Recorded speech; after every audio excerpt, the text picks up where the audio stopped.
Chapter 44. Ma and Ba continued to wait for Min Li, quietly and sadly, even though they told themselves that they trusted Min Li and believed she would return. Ma spent most of her time looking out the window, lost in thought, while Ba grew older and grayer every day. The only time they found comfort was in the evenings, when Ba would tell a story to make the time pass faster. In the escape of Ba's tales, they could forget that Min Li was not with them and imagine that she was there listening. One evening, when the moon filled the sky, Ma spoke. "Husband," she said, "tonight I would like to tell you a story." Ba was slightly surprised, but nodded.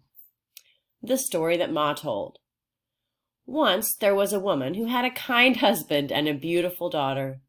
A great mountain shadowed their home, making the land that they lived on poor and their house small.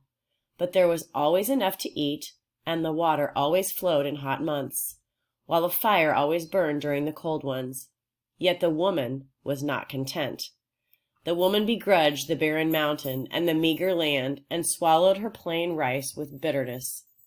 She frowned at the humble cotton of their clothes and sighed in resentment at the tight rooms of the house.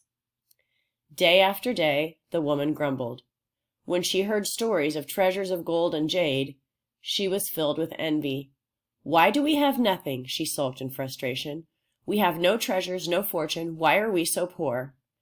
Her husband and daughter worked harder every day, hoping to bring wealth to their house. But the unfeeling land did not cooperate, and the house remained cramped, the clothes stayed modest, and there was always just enough rice for the three of them. The woman also remained unhappy. Her displeasure grew like weeds, uncontrollable and tangling. The woman was so caught up in her dissatisfaction, she did not realize that she was planting seeds of discontent in her daughter as well. Until then, her daughter had been pleased with their life, but now she began to feel troubled. The rice that filled their bowls began to taste bland. The clothes she had liked for their colors now felt rough, and the house she had run freely around in had become stifling. Finally, unable to bear the growing frustration, the daughter stole away in the middle of the night, vowing not to return until she could bring a fortune back to her family. And it was only then that the woman saw the stupidity of her behavior. For without her daughter, the house became too large and empty, and she was not hungry for the extra rice. As the days passed in loneliness, fear, and worry, the woman cursed herself for her selfishness and foolishness. How lucky she had been! She was at last able to see that her daughter's laughter and love could not be improved by having the finest clothes or jewels. That joy had been in her home like a gift waiting to be opened. The woman wept tears for which there was no comfort.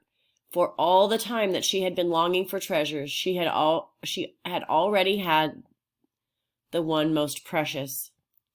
Now, wiser, the woman could do nothing but go to her husband, beg forgiveness for her actions, and hope to someday do the same with her daughter. She did not know if she would receive compassion from either, but she vowed she would wait for it. If necessary, she would wait like the mountain that shadowed them. As Ma finished, she sat herself down at Ba's feet, and, like a child, she placed her head in his lap. "Husband," she said, "I've said it was your fault that Min Li ran away, and I was wrong. I am to blame. Min Li knew I was discontent with our fortune. If I had not been, she would not have left.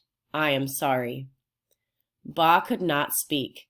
The moon outside was so full it looked as if it would burst, and moistness dampened his eyes. He placed his hand tenderly on Ma's head. "Ah, good," the fish said. "If you make happy those that are near, those that are far will come." Ma's head raised in a jerk. She looked over at the fish and then looked at Ba, her eyes wide. "Did the fish say something?" she asked.